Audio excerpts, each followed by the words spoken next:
once a gamer, always a gamer. Now we've all become gamers. You started as a kid and it used to be Yeah. game console, Nintendo's for kids and you grow up and why would you keep Yeah. playing? That's not true anymore.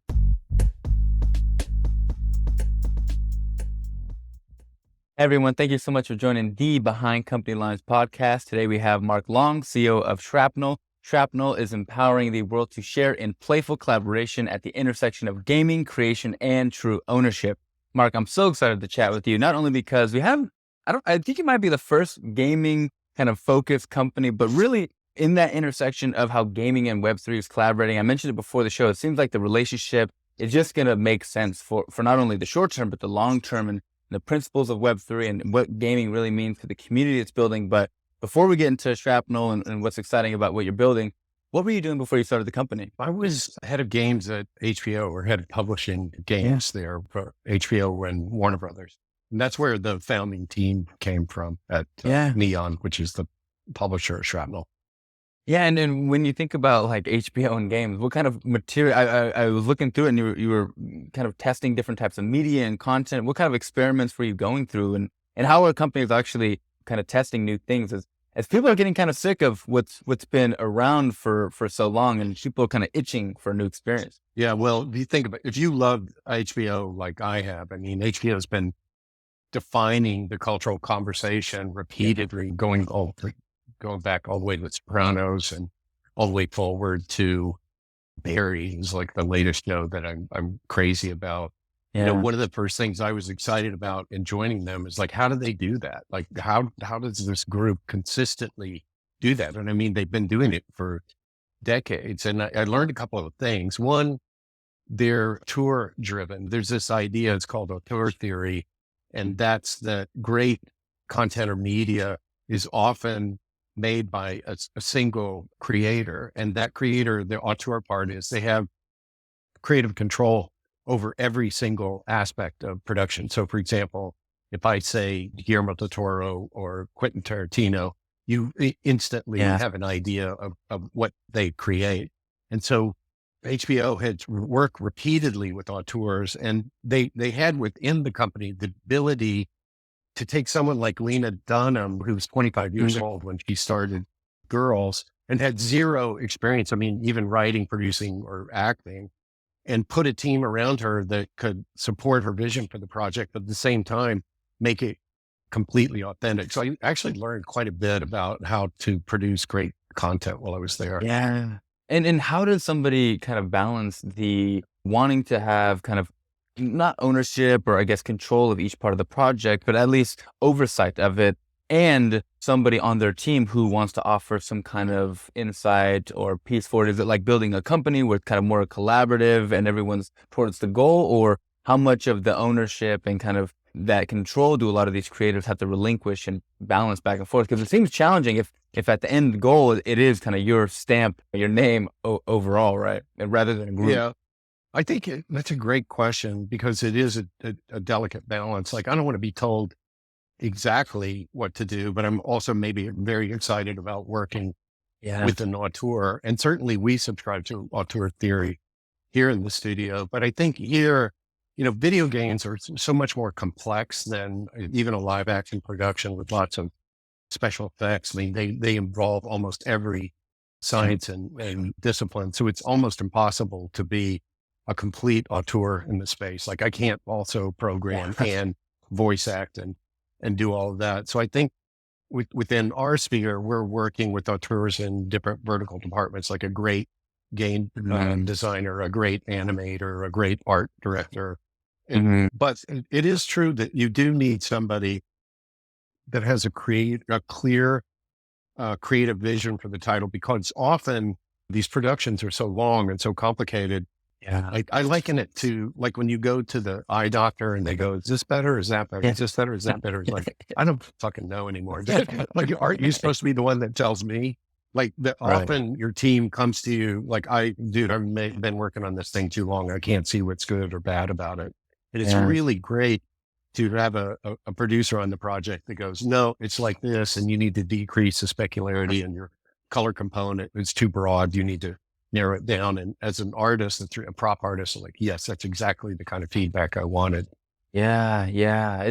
It's fascinating because I hadn't thought about gaming kind of taking on that kind of, I don't know if it's a strategy or I guess kind of philosophy to have kind of this single ownership vision.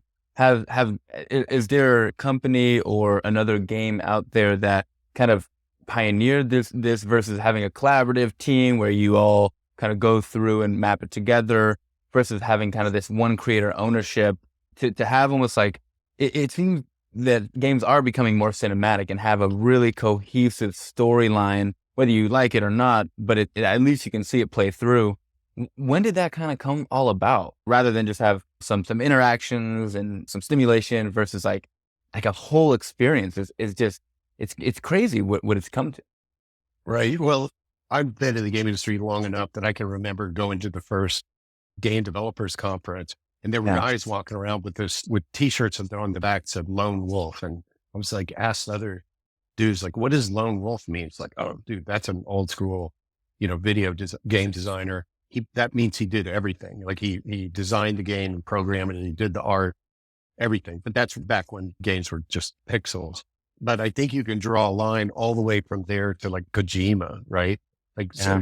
a true auteur who exerts control over every aspect of the production, even though he doesn't do everything. He knows how to direct a large team. And regardless of what you think about Kojima and his titles, you can, like Tarantino, you could just say, well, that's a Kojima title. I don't even need to be Yeah. told that. Yeah. How much are people actually relying or familiar with now auteurs of certain games? Is it becoming, or has it always been, at least in FPS, like first person shooters, has it always been kind of understood the auteur of this whole experience? Is that common or is it now coming into fold with more of these types of games?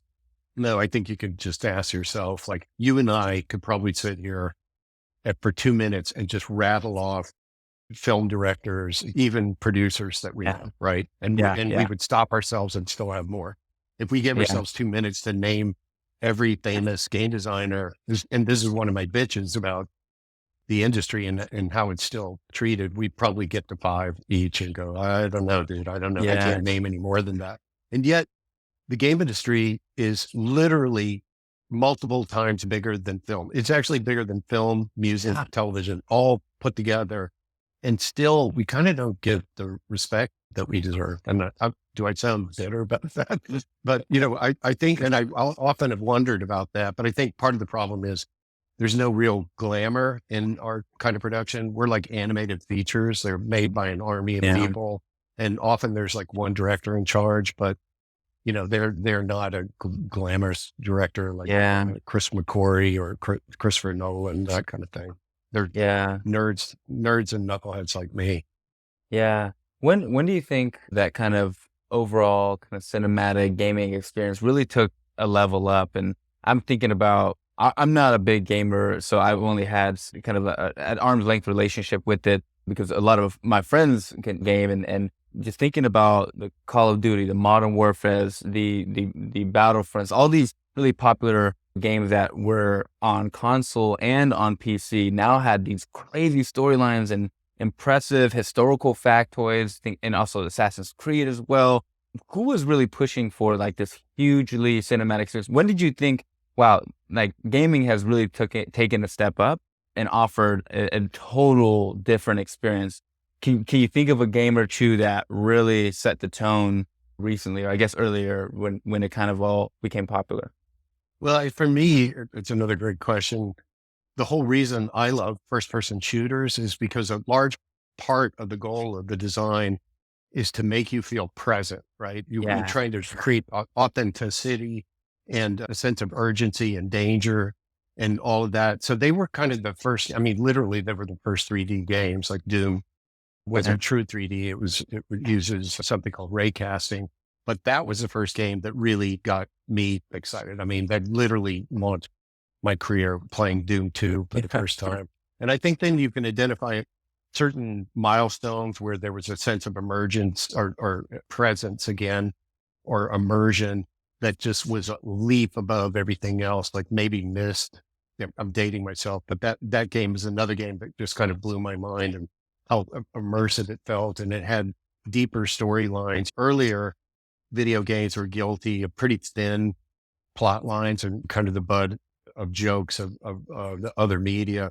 But at this point now, and certainly in first person, but in story driven games, which I really love, single person story driven games, that level of immersion and story now is much deeper. And Yeah. the difference I find, like in a cinematic experience and a game experience, is simply in the choice that you get to make in the Mm, game. And I liken it to, like, if you go to a murder mystery thriller, yeah. if everybody does their job, the writer, the director, the actors, they're trying to work towards a point where the audience could guess, who the killer is at different points. And then there's usually the reveal or the reverse reveal. Oh, I didn't know it was going to be that. But think about how empowering that feeling is. If you actually guess and have time to like, oh, fuck, I never did it. Yeah. And you're oh, don't tell me, because I want to have that experience too. It's really, it's the great moment in those kind of films, but you can only have it one time in 2 hours versus, I don't know, a game. This is a little bit dated, but Firewatch is one of my favorite kind of deep story games. It's first Mhm. person and you navigate a large space, but it had this great kind of very original storyline where you play a guy in one of those fire watchtowers in the Western United States in a national park, but you've never done this before because you have abandoned your girlfriend who has been diagnosed with terminal cancer. And you're a piece of shit for doing this. And you learn it in the dialogue and the story. And you're just have run away from her and the world, and you're isolated up in this tower. And then they set you off on an interesting adventure. So right away, you're not a traditional hero character on a hero's Yeah. quest. You're a character you kind of like, I don't know how I feel about the guy that I'm playing, man. But those choices, that sense of immersion and that story is just so much more fulfilling to me than feature films ever can be. Yeah, that's fascinating. It's like I mean, it's like Grand Theft Auto, the anti-hero quest is like, it's exhilarating because you're not in reality, right? There's like this moralistic, I guess, friction that you have, but also being involved in that and those choices that really kind of it takes you away and extracts you into this whole different kind of experience. And it's so exciting seeing how it's becoming that much more popular and it's really across so many different demographics that I don't think there's one type of gamer anymore. And so many people are, I mean, describe what's been surprising maybe to you, or maybe you predicted it, about how many people and how many different types of people are getting involved in games. And what are some, I guess, interesting preferences that you see certain demographics having with certain types of games, if you have Well, any anecdotes? no, we have an expression, once a gamer, always a gamer now. So Yeah. we are a generation or two back, we've all become gamers. You started as a kid and it used to be, Yeah. well, game console, Nintendo's for kids, and you grow up and why would you Yeah. keep Yeah. playing? That's not true anymore. And you're right about gamers having different personas, but we also, as a gamer, I have separate individual personas. Like I'm a mobile gamer and I like match Yeah. three games. And then as a console gamer, I have a different experience because typically I'm playing with my sons on the sofa. So it's a more social experience. Yeah. And then PC gaming, I tend to be on PC. I'm a competitive gamer and I'm leaning into my monitor with a headset on, and that's singular experience. So I don't think there's any one type of gamer anymore. Yeah, and it's awesome thinking about, I guess one question I have is who pioneered the really like in maximizing the competitiveness. Obviously, there's a bunch of online tournaments and there's a bunch of online arenas that you can go through, but really making it like the EA sports and what that's become and that whole experience is just blowing my mind and realizing how much just adoption across the world certain games can have. Who really kind of took that tournament style competitiveness and made it extremely accessible? And was there technology that allowed it to do that? Was it cloud? Was it a certain type of server? What in particular kind of really, I guess multiplied exponentially the adoption of gaming and kind of the competitiveness of it? Well, I think when you say competitive gaming, then you're competing with other players, right? So it was Right. really Yeah. multiplayer that created that, and that kind of started in the Quake on Unreal Tournament area and then Mm-hmm. emerged. And Halo was the first console, first person shooter, not the first, but the one that succeeded. It Yeah. was a great multiplayer game. And then that has expanded into, it's just kind of insane now that Yeah. more people watch certain tournaments like the Dota tournament than will watch the NHL hockey championships. Have gotten to huge numbers. And also there's this kind of counterintuitive idea that gamers watch more people playing games than they actually play in terms of hours, and non-gamers can't figure that one out at all. But if you're a gamer, like often you're watching other gamers to get tips to learn, or I that game looks interesting, but I don't think I'm going to play it. But I'd love to experience it with somebody else or Yeah. watching somebody play. And then live streaming, we enjoy people that entertain us while they're playing our favorite Yeah. game. They're making comments and things like that. Yeah. I mean, it's no different from the phenomenon of sports, right? It's like, why watch so many professional athletes compete when you can pick up a ball and go out to the neighborhood court and experience it yourself? There's something you learn from it, something you learn about somebody doing it better, that it's like that you kind of, the out of body experience that you get through that, and super, and it doesn't seem that much different than other things. It just seems like one that's injected by new technology, a virtual experience, but nothing necessarily new, just a newer way to, I guess, maybe experience it or collaborate or your relationship with it. But thinking about this whole Web3 and the involvement of what the technology really means to gaming, obviously, I think when it really started becoming adopted, a lot of gamers were using it, the tokens to actually transact. And then obviously the world kind of expanded. But where do you see Web3 in its evolution and in gaming and the relationship with the community? And how much more is it just going to be ingrained as games continue to evolve and start to adopt Web? Is every game going to be Web3 native, or are we going to see a split? I see a lot of recapitulation in Web3 to free to play. And Mm. I need to acknowledge right up front, a lot of Web2 players, regular players, even free to play players, really are up in arms against Web3. And they Wow. have some legitimate beefs, right? So the first is they're being told things that you buy in this game, I could take into another game. So maybe I buy a John Wick skin for my game, and now I want to be John Wick in this other game. That's not a thing. You can't, you can't do that in any game. And nobody, like, why, as a game publisher, why would I pay the cost to integrate your John Wick skin into my game? You bought it over there, not in my game. And then second, I think, how about we don't fry the planet mining for proof of work, your Yeah. token. So that's one reason we're on the Avalanche chain. Avalanche is the only chain that's completely carbon neutral. Wow. And then I think the examples of existing Web3 games they're actually terrible. Like they're not even really good games. They're Ponzi schemes where players are grinding to earn, and the experience isn't that great. But as I first got exposed to this over 2 years ago, I just had this epiphany.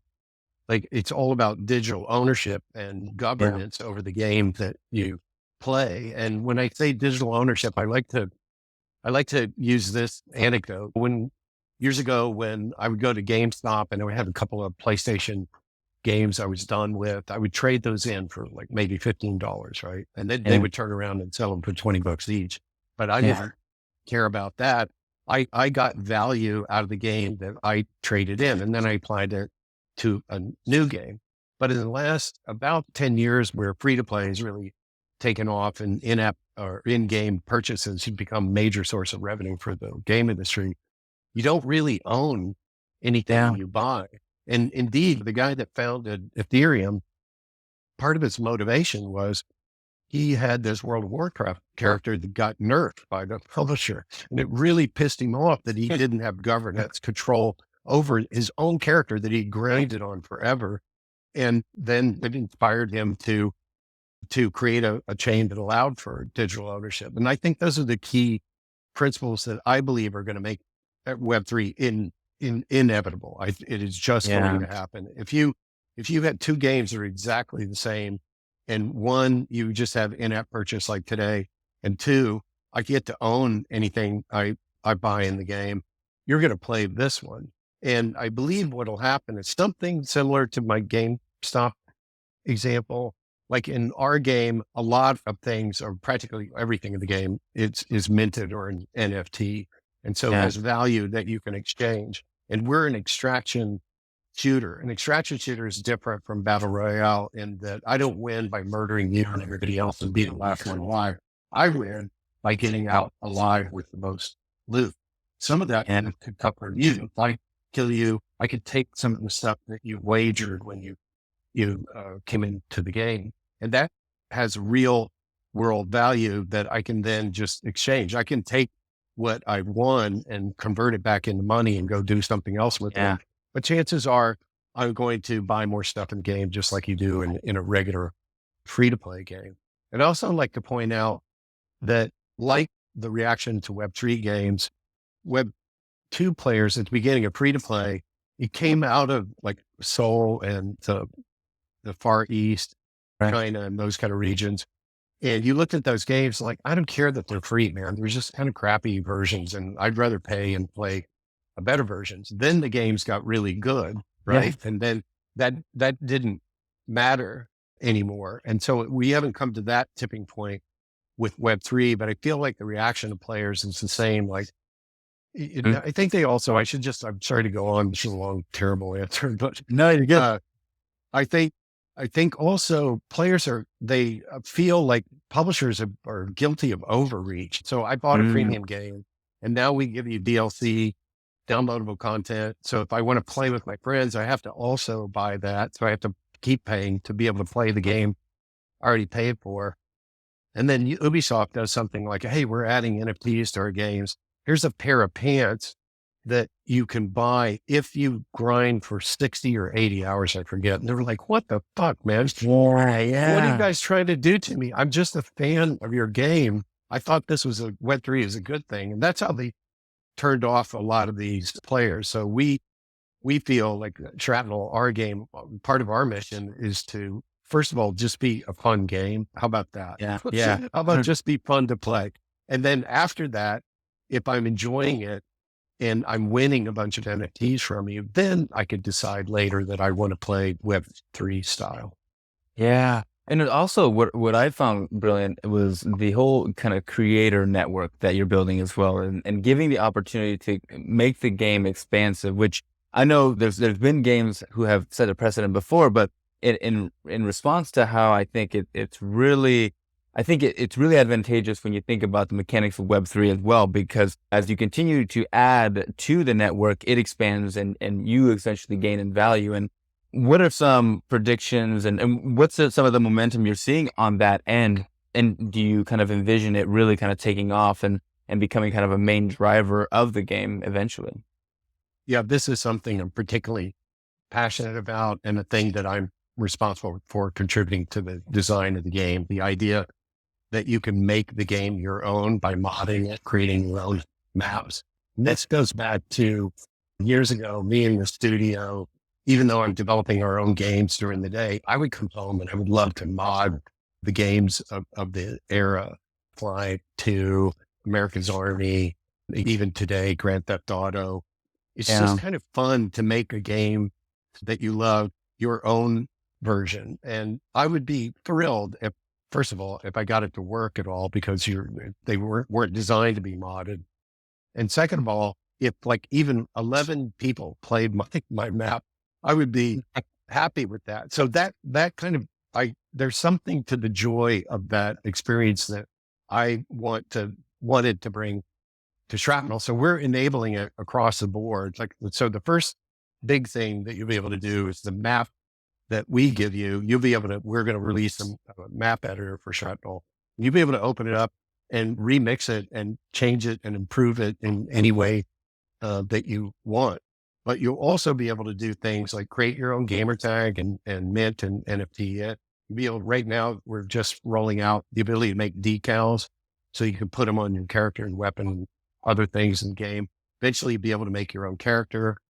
Yeah. And you can also make your own 3D objects, and theoretically, you can make a completely different game. I part of our thesis was we're watching the last two generation of gamers growing up with Minecraft, learning to craft and make their own worlds, right?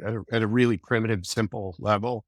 And then they age into Roblox, which is kind of like the Legos of game creation. Yeah. You get a kit that you can make a racing game out of or whatever. And then as you become a tween or a teen, you become more competitive and you start playing PUBG or Fortnite, right? And now Fortnite has its own creative mode, and 50% of the playtime in Fortnite is created by other players at this point.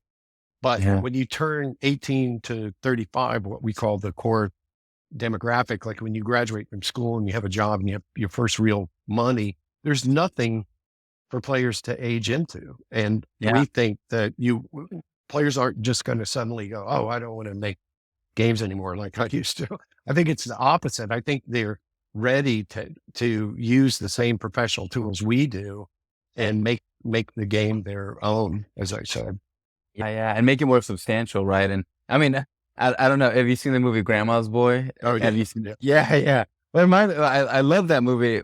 One, I think it's funny, but maybe it's out of taste or maybe it's out of touch now. But it was fascinating thinking about what possibilities can come out of individuals really having ownership of creating their own worlds and their own maps and the different possibilities that really come from this creative network. It's like you're betting on the fact that people are going to continue doing what they've always been doing, which is creating unique ways and of things that they already like. And we can think about fan fiction being one, right, of just an example in an adjacent industry and how popularized that is and became a whole movie series in terms of Twilight, right? Like that came out of something else. And so it's amazing to think about also how much investment as a founder and as a team that you worked on that particular part of the business. Was it so core to what you were building? Did you really take the time and attention and how much of that did you think about in terms of its impact overall on the business? Was it just like core to the thesis overall?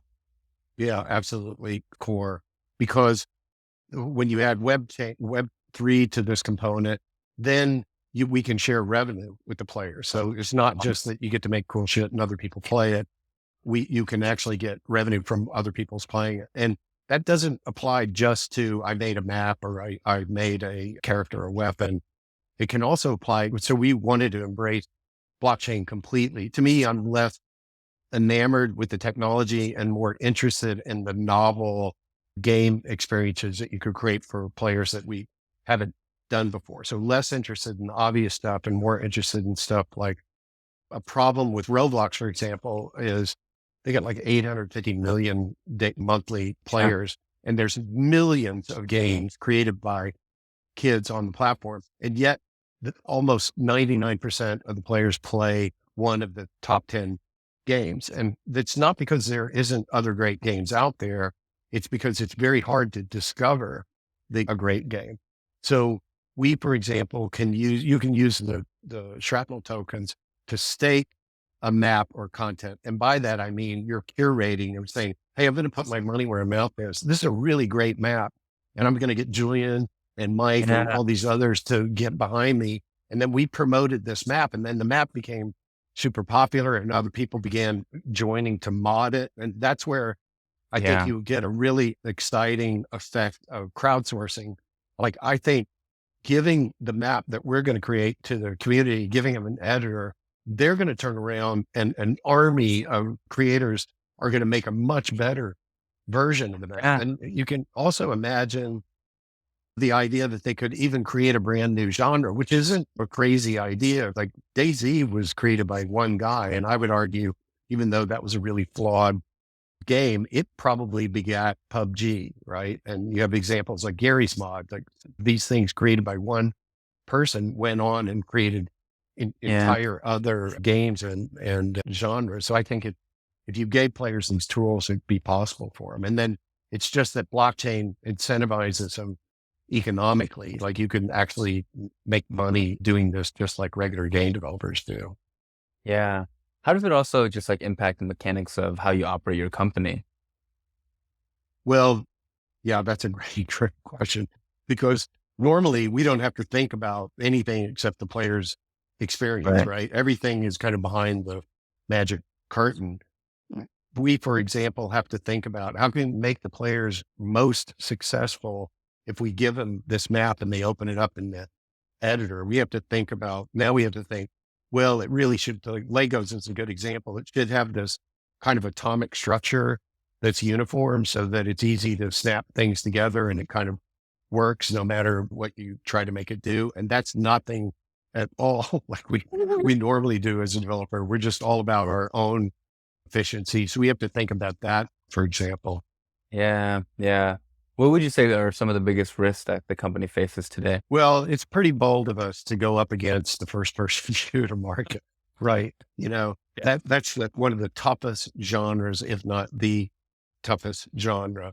But these other publisher developers, they can't, for a lot of reasons. Microsoft can't own crypto right now. They just can't legally do that as Yeah. a publicly held company. And so that created a ocean of opportunity. Sometimes it's called blue ocean of Yeah. opportunity. If you're going to do this, we thought, oh man, we're way out ahead of what everybody else can do. We shouldn't screw around. We should like go for it. We should either do an RPG or an FPS. And a lot of the team is like passionate FPS players and designers. So that's what we went for. But we all have to acknowledge that we're up against really great games and we have to produce that good a game experience. Fortunately for us, we don't have to create 40 hours of single player experience like the next Call of Duty does. We only have to produce a single extraction map that players are then going to mod. Yeah. Yeah. And thinking about if everything goes well, what's the long-term vision for the company? Well, what's really exciting about a UGC design is what will happen when you give these tools over to the player community, because it's just unpredictable. What are they going to create and how big could this thing be? Maybe it's bold of me to compare us to Roblox, but look at how Roblox started and how primitive that experience was and how small it is. Now it's just absolutely giant. I mean, it's literally kind of a rite of passage for kids to go from Minecraft into Roblox. So I'm hoping that we're building a platform that a whole generation of core competitive players are going to be able to build on all their experiences I described earlier and make something like at a professional level that looks like absolutely like a AAA team developed it. That would be my dream if that happened. Yeah. I like this next section. I call my founder FAQ. So I'm going to hit you with some rapid fire questions and we'll see where we get. First question I always like to ask is, what's particularly hard about your job day to day? Oh, that I have to shift gears constantly. I can't just be one kind of manager or leader. All kinds of personalities come into your office. There's kind of a fundamental difference between an artist and an engineer. Engineers, just like it's very cut and dry and they want it straightforward. When we create something artistically, we're a little sensitive about that. Yeah. So I can't tell somebody that's terrible. You've got to go kill yourself. I have to say, oh my God, what is this you're showing me? No, you have to change your sensitivities. And then also this is a big AAA game with a AAA budget. So I have investors to manage and all their expectations. I have to speak publicly like this, and you'd be surprised to know I'm a complete introvert and I can't stand doing things like this. But I've trained myself to be able to do it. And when I get interviewed from somebody that's as generous and friendly as you are, it's easier. But I guess that's what's hard about my job. Yeah, I appreciate. I was gonna say. I hope I made the experience a little bit more digestible. No, but appreciate obviously your time and just thinking about obviously like where the business grows and the expansion and what it can become. What kind of other companies are out there doing something similarly or that you're kind of a fan of, whether they're a competitor or not, or just whether they're in the industry? Who are you kind of particularly keeping an eye on how they're doing things and the way they're going about it and kind of, I wouldn't say modeling yourself after, but really, I guess, taking inspiration from? Well, I wouldn't take inspiration, but there are two other games in our category, Web3 first-person shooters, that I'm excited to play. One is by Midnight Society, and their creative director is Dr. Disrespect, and they're doing a very novel battle royale style that's vertical. It's like you fight in a building up to the tough. It Yeah. feels a little bit like the movie The Raid, if you know that. And then there's Off the Grid, and their creative director is Neil Blomkamp, the film director who made Elysium and Yeah. District 9. And Yeah. the art direction in that title looks super exciting. And all three of us are making Web3 shooters. I've never been not guilty, but jealous of my competition. It's really hard to make video games Yeah. at our scale, when you're making products of this scale and duration, you never know if it's going to find an audience or not. You just know what you're passionate Yeah. about, what it is that you want to make. So I wish everybody good luck. Yeah. How much are you betting on the most, if not all people have some kind of virtual gaming experience, no matter what the medium is in the future, whether they're experiencing a movie and there's some kind of choice-based system built into that somewhere as we're thinking about how VR is really coming into light. But there kind of any future of science fiction, but possible predictions that you're particularly thinking or might be thinking is possible or might be the actual experience we go through? Yeah, we haven't said this term yet, but it's generative AI, right? Yeah. I think you're like me. You're just kind of blown away at what you can just type in and get an image or a text back at you. What we're seeing in the game industry, the thing that we haven't seen a good version of yet, but it's getting really close, is what I would call text to mesh or text to 3D. Yeah. So imagine in our game, for example, you could just type in, I don't know, I want a giant gnome with an assault rifle as a character. And then you get this Yeah. incredible 3D model that you can kind of tweak, like give him a Santa Claus beard or whatever. And then without having to know anything about 3D modeling and learn Blender and all of that, you're able to create assets. It even looks like they're going to be, well, I've seen examples of people that are programming games just by typing in prompts. And they're simple games like Flappy Bird kind of style games, but that's kind of mind blowing. And a Yeah. year ago, I would have never predicted that would be possible. So, wow, talk about democratizing game development. And that is happening so fast, it's almost hard to over predict what Yeah. you're going to have, right? So who knows what we'll be talking about a year from now. Yeah. Yeah. I always like to ask founders this question because I love anything that they ingest. If you think about early in your career or now, what books or people have had a lasting impact on you as a founder, as a professional? Oh, I'm really fortunate in that when we left HBO, Neil Stephenson, the author of Snow Crash and so many other great sci-fi books, came to us and said, "Hey, Snow Crash has been set up at HBO for a series, and I really want to make a video game." And we were like, "Oh man, we're just walking out the door to start our own studio. Would you come work with us?" And got to Yeah. know us, and he's like, "Sure, I'll work with you." So I got the chance to work with Neil on that design, and then subsequently became friends. And now I'm in Neil Stephenson's book club. So just last night, it's a history book club, and it's got fucking amazing members in it, like Albie Ray Smith, the guy that is basically the grandfather of 3D graphics, who founded Pixar. And so he's in the club. George Dyson, Freeman Dyson's son, is in the club. So these really guys with brains as big as a Yeah. planet Yeah. are, and we read the kind of nerdiest books every month. And it's always history books. Like we don't read anything else except history. So I could, Love a good history. Is I, it I like could, a I, historical fiction or is it more like nonfiction? Is it a narrative? Yeah, I'm oh, curious, but yeah. it's all nonfiction, but these guys are so erudite. I've read so many Yeah. books that I find myself reading books that are really challenging that I probably would have gone, I don't know about that. And then ended up enjoying it. So I could go on for another couple of minutes about all the great books that I've read in that book club. Yeah. Yeah. Thinking about obviously anecdotes or any experientials or quotes or anything like that. Is there anything like that lasting from any of the books or the people that have kind of maybe created some philosophy to you as a founder that anything that other founders could use for themselves? Yeah, I think we, as founders, we get wrapped up in, it's kind of a machine that you get tossed into. You start with your original idea and the team that you want to work with. And then the first thing you got to do is get money. And then as soon as you got money, you're burning through money. You got to get to this to this finish line kind of as fast as possible.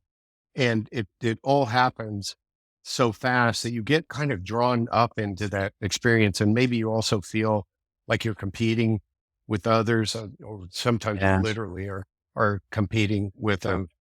And I've been doing this long enough that I've learned, I mean, I know this is cliche, but it's really about the journey, not the destination. It's really loving coming to work every day because I love to work I love the experience I have to work creatively and solve problems with Yeah. people in this space. And also something one of the producers in the studio has taught me is happy people make happy shit. They make good stuff. And so if you've got a happy studio, then, chances are something good is going to come out of that. Chances are the opposite, if people are unhappy and they feel like I don't know, like the game industry has been guilty, much less so now than in the past, of what I call death marches, or what people call the crunch, just working till you drop dead to get the game done and out the door. We're a lot smarter about that now, but that still exists to some degree. And those are unhappy teams. So part of our philosophy in the studio is just bring your authentic self to this studio. Don't pretend like, I don't know, the TV show Severance, that there's a work version of you and a home version of you. We embrace the idea that we're a whole person, and we don't pretend that you don't have a family at home, that you need to leave early and get kids to a recital or whatever. And that's made me really happy, because I can tell you with a lot of certainty that people are very happy working here. And that, in the end, that makes me more proud than any kind of rating or success we get on a game. Just that we created a space where people could buy houses and get married and be happy with their family and at the same time be creatively fulfilled. I get paid to be as creative as I possibly can on a daily basis. I should be happy about that, right? Yeah. I love that. I love that. Well said. And I think that's a great bookmark for the end of the show. Last little bit. Is there any question that I didn't ask you that I should have, anything that we left on the table here today, Mark? No, you've been terrific. I really enjoyed our conversation. Awesome, man. I really appreciate that. And last little bit is, where can we find and support you? Give us your Twitters, your LinkedIns. Where can we, as founders, as listeners from this podcast, go out and seek out you and be a fan and supporter? Well, first of all, we're at shrapnel.com for the game. So if you want to check that out. And then my Twitter handle is Mark Lengthy at Twitter. And Lengthy, that came from a bad Chinese translation where was translated back into English. Instead of Mark Long, I'm Mark Lengthy. That's so funny. Well, Mark, it's been such a pleasure chatting with you, not only learning about your early experience, but really uncovering not only where gaming kind of evolved from, but where it is now, and the really exciting advancements and ways people can actually collaborate with each other to really accelerate the growth of an industry, an experience a lot of people are sharing across different demographics, across different countries. So exciting to see you being a part of that, and how you're involving Web3 and how that can really accelerate the experience. So thank you so much for being on Behind Company Lines. I hope you enjoyed yourself today. Thank you, Julian. I really do. Of course.